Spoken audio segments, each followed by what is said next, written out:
What is up, guys? Jake from One Hive here with the next Coffee and Clash video. And as always, I will not be responding to questions in the comment section, even though I don't respond to most of any of them anymore. Sorry about that, but it has freed up a lot of my time, so I hope you guys do understand that.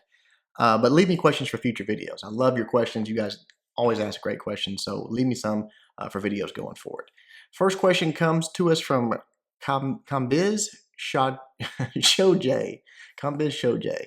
Kambiz, hey Jake, thanks for your amazing and instructive videos. I really appreciate it, man. Thank you for watching, buddy. How your clanmates have reacted so far to Ninja Live series? They enjoy it, I think. I mean, no one likes having a failed attack shown. I don't like showing my failed attacks, but you know, when they 3-star, they love it. So I think everyone has a good fun with it.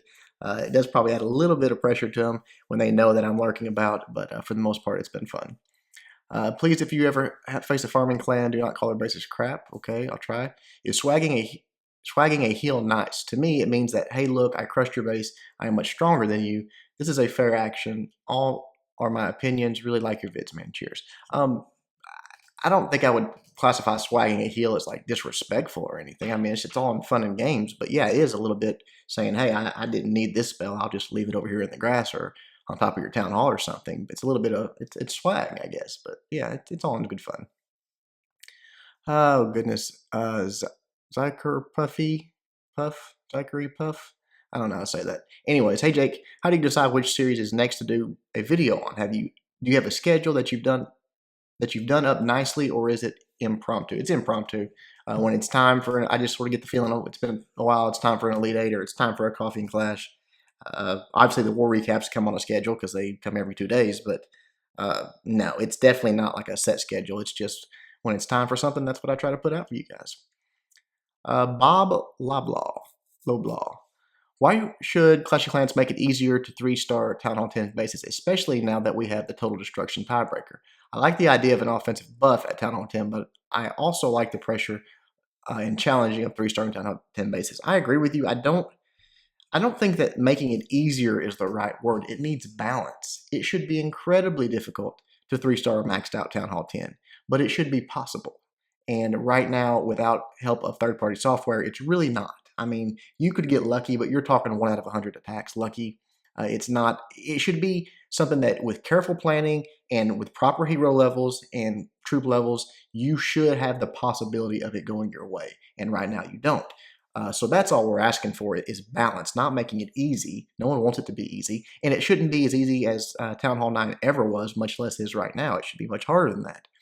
But, you know, giving Town Hall 10 probably level 6 hogs, level 6 or level 7 balloons, and probably a bump in level of golem, something like that would make it for a fair play guy, at least a possibility of getting that 3-star on a maxed out base. It would take some tweaking, but the balance could be achieved, I think. Connor Rasmussen. Hey, Jack, I love your channel. My Coffee and Clash question is, what is your favorite arranged war of all time? Would you be open to a rematch with that clan? I would have to say, for me, probably the FYSB war. I don't know why. I can't put my finger on it. We were just so into that war, and they were too, and it was just pumped up, and it was down to the wire, and we would absolutely, or I would, be open for a rematch, because those guys are awesome. They're fair play, and they just are beasts. Great attacks, great bases.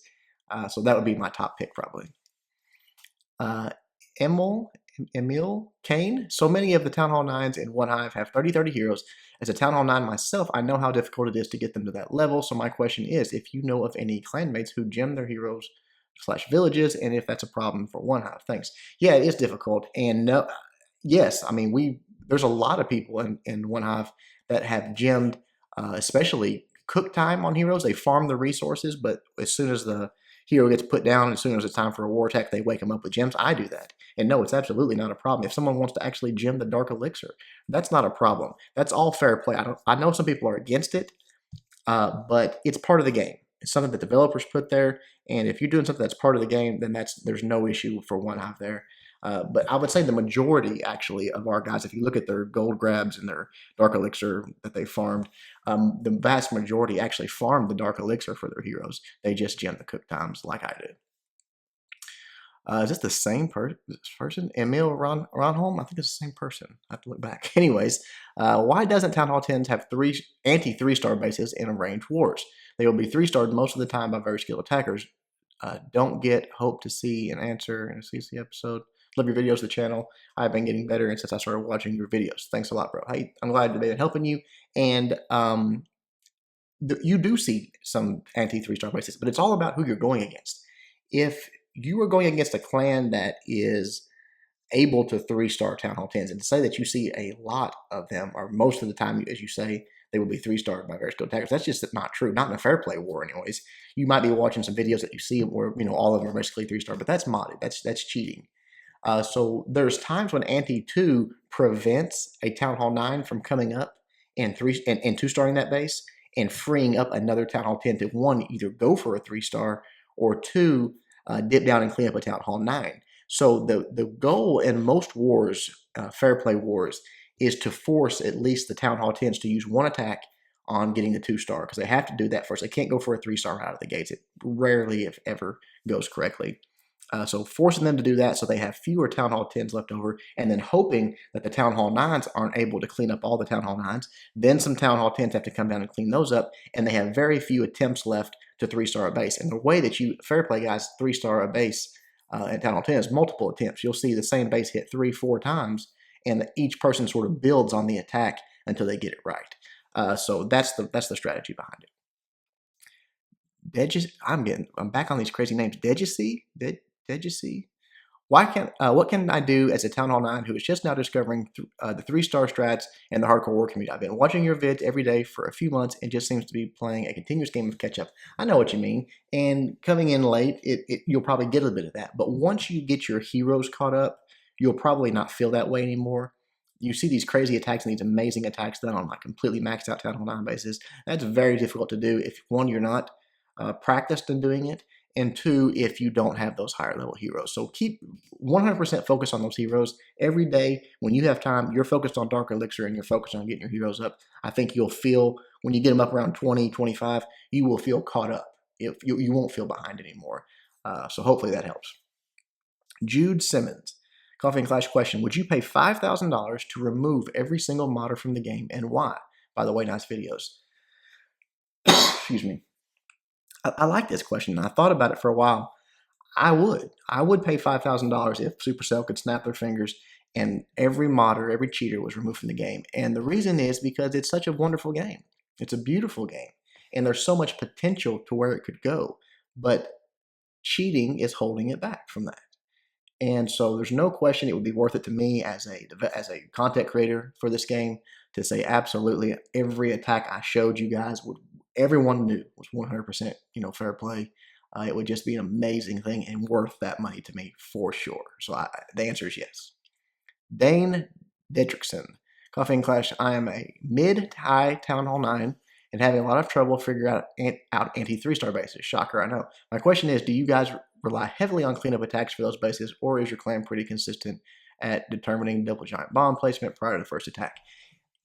Dude, don't get discouraged, because unless you're facing anti-3-star bases quite often, you are going to struggle with them. I promise. It's just the way it is. It's tough. It's something that you get better. But if you do more range wars and you face them more and more in 2, 3, 4 wars, you're going to start noticing you're better at taking them out and building plans for them. We rely on cleanup attacks and we get first hit 3-stars. It just depends on the base, depends on the war, and it's a matter of just how it goes that time. We usually have Town Hall 9 attacks left over, if that's what you're asking. It's been a while since we've had to have a 10 on 10 come down and clean up something for us. So we usually have Town Hall 9 attacks left over, even in a range wars against good anti-3-star bases. But we do usually, there's a lot of cleanup on that too. So it goes both ways. Eoin Durkin. Would you ever do an arranged matchup with another YouTube war clan? Example, Barbarian Party, another clan. My name is pronounced Owen. Oh, that's good. That's interesting. Oh, Owen. Okay, sorry, dude. By the way, it's Irish way of spelling it. Very cool. What's up, Ireland? Yeah, we have. We've warred against Maddie's clan, against Powerbank's clan, against when Gotti was in Crystal Warriors. We've done a lot of that. Now, Barbarian Party, I think that's Clash with Cam. I've never really talked with Cam, and I don't know that they would be open to it. Maybe they would, but yeah, we love stuff like that. It's fun for both sides and both audiences, I guess. So definitely. Nicholas Walterstoff. Hey Jake, I want to start off by thanking you and your boys in Genesis. Your Elite Eights helped out our clan tremendously, and it makes it an easy transition to Town Hall 9. That's great, man. That's sort of the whole goal of that, is to show those attacks that do transition well, as opposed to like a lot of Mass Dragons or Go Wipe stuff like that. Coffee and Clash question is about upgrading to Town Hall 10. The new update coming out sometime soon. Do you think it would be beneficial to wait and see if the new hero and other dark troops are available to Town Hall 9s? And if so, maxing them out before going to Town Hall 10. I intend on doing a 9.5 for a solid time anyhow. I'm just curious of if you have people in the same boat there and what they are doing. I would wait if it was personal. Even if I was maxed out right now, I would wait until the update drops. Because one, I think there's a 99% chance that the new hero is not going to be available at Town Hall 9 or Town Hall 10. I think it's going to be a Town Hall 11 thing because they want people to upgrade and progress. So I think that's not going to happen. But reason I say I would wait is see if they are making at least an effort to balance Town Hall 10. Because what could happen is you jump into it, you upgrade, and you try to go 9.5, and the balance that we were all hoping for does not come to Town Hall 10, and you'll end up quitting the game. You know, if Town Hall 9 is what you love, and you love the great balance that's there, which a lot of us do, I think there's a chance you could be disappointed.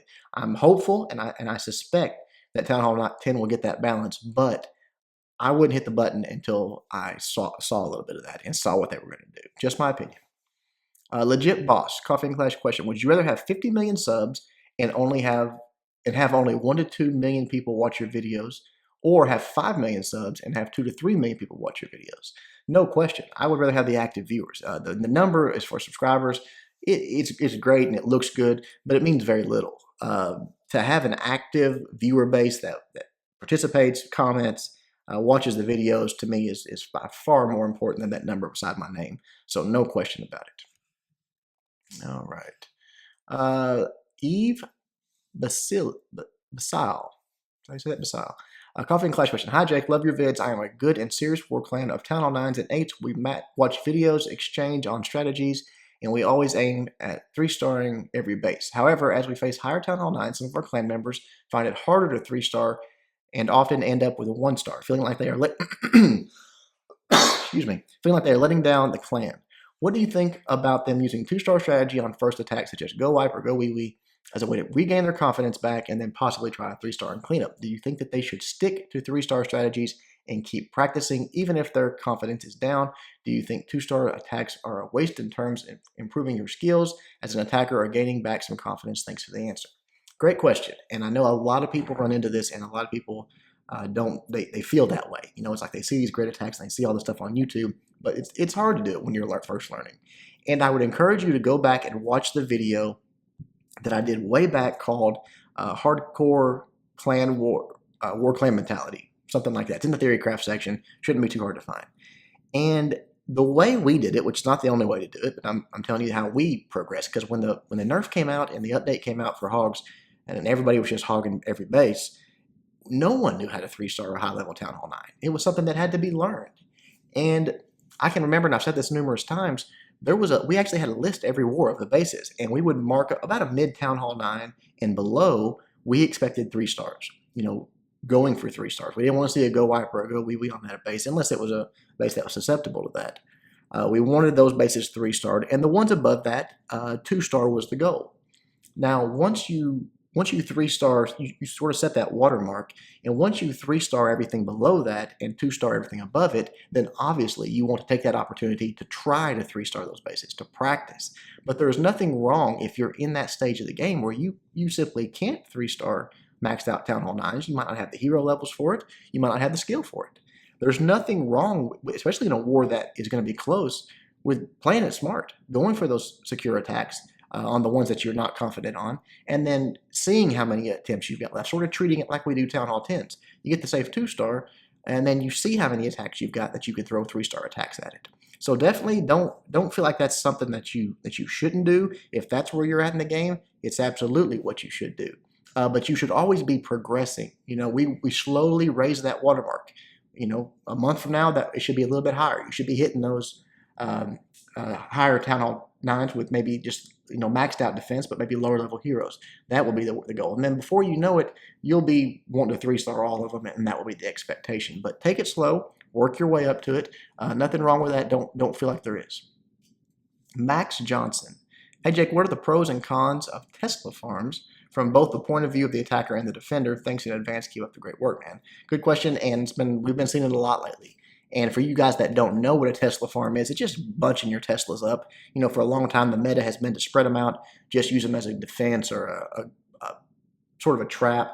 But what people are doing now is bunching them up because in a Go Laloon or a Go Ho attack, when you're not expecting it, it can mess up an attack. It really can. It can take down a lot of hogs or balloons very quickly if you're not prepared for that little Tesla farm. So my thoughts on it is it can be effective against first attackers, and it can throw you off. What would have been a 3-star is no longer a 3-star, and the argument can be made that at Town Hall 9, that's sort of a win. If you can absorb one attack, you've done your job, in essence, on that base. And I guess I get that, but in my opinion, it kind of makes the second attack easier. When you can do something, whether it be just simply drop a group of hogs and a heal, or drop a, enter from that part of the base and let your golems tank while your queen and king take it all out, you can easily formulate a plan to take out that Tesla farm on the second attack, and it actually makes it easier, I think, than a well-placed group of Teslas just spread out throughout the base and reinforcing strategic locations. Just my opinion. I mean, it works sometimes. I don't think it's going to ever stop someone from ever, being able to 3-star or anything like that. I mean, they're obviously able to be 3-starred, but it can screw up a first attacker, so maybe it's a decent strategy. The Hazard Man. Would you be able to avoid discussions about cheating if you're invited to ClashCon? I think the marketing department at Supercell avoids you because they feel they cannot control what you say. They fear that the average players will hear only any negative aspects about the game, such as modding or botting. Since it's not worth their time and money to address those two issues, they will do their best to ignore and prevent players from hearing about it. If you want support from Supercell, then I suggest that you 1, don't talk about how cheating is ruining the game. 2, don't undermine Supercell's decision with their updates, poison spells, and on CC diversity. 3, compliment everything about the game, even if you don't like it. If you do those things, and if it's not too late already, then Supercell might remove you from the naughty list. I like this one. It's not that I can't keep from talking about the stuff. I feel like, and I'm surprised that some other YouTubers don't feel that way, that I have a responsibility to you guys. You guys have given me the success in this channel. It's not the other way around. And so for me to not talk about the problems in the game or what affects you guys in the game, especially if I was over at Supercell headquarters, would be a disservice to you all. So no, I would never. Now, if they said, okay, Jake, we're going to put you on camera and we don't want you talking about modding on camera, okay, fine. No problem. I can keep my mouth shut as far as something like that. But to say if I was over there, I wouldn't be talking to the developers and to the people that work there about how massive of a problem it is, no, absolutely not. I would, and if they didn't like it, I guess we wouldn't get along. As far as your list of what I should do, again, not going to happen. I'm not going to be a Supercell cheerleader. I do love the game, and I do love Supercell as a company because they made this game. I think the vast majority of decisions they make are correct. I think they do care about the game and want it to be better, but I think they ignore the war community and what we've asked for a year and a half. And that's just the way I feel, and I'm going to say that. If that means I'm on the naughty list, or that I don't get to go to ClashCon, or that I don't get to go to Finland, then that's just the way it is. I'm not ever going to. I'm going to be honest. I'm going to be fair. But I'm going to be honest, and I'm going to tell you guys what I think. And if it goes, if it helps me with Supercell, that's good. If it doesn't, then I guess that's just the breaks. That is it, guys. All the questions I got and all the time I've got for this one. I hope you all enjoyed it. Until next time, Jake from One Hive doing my best to help you guys suck less.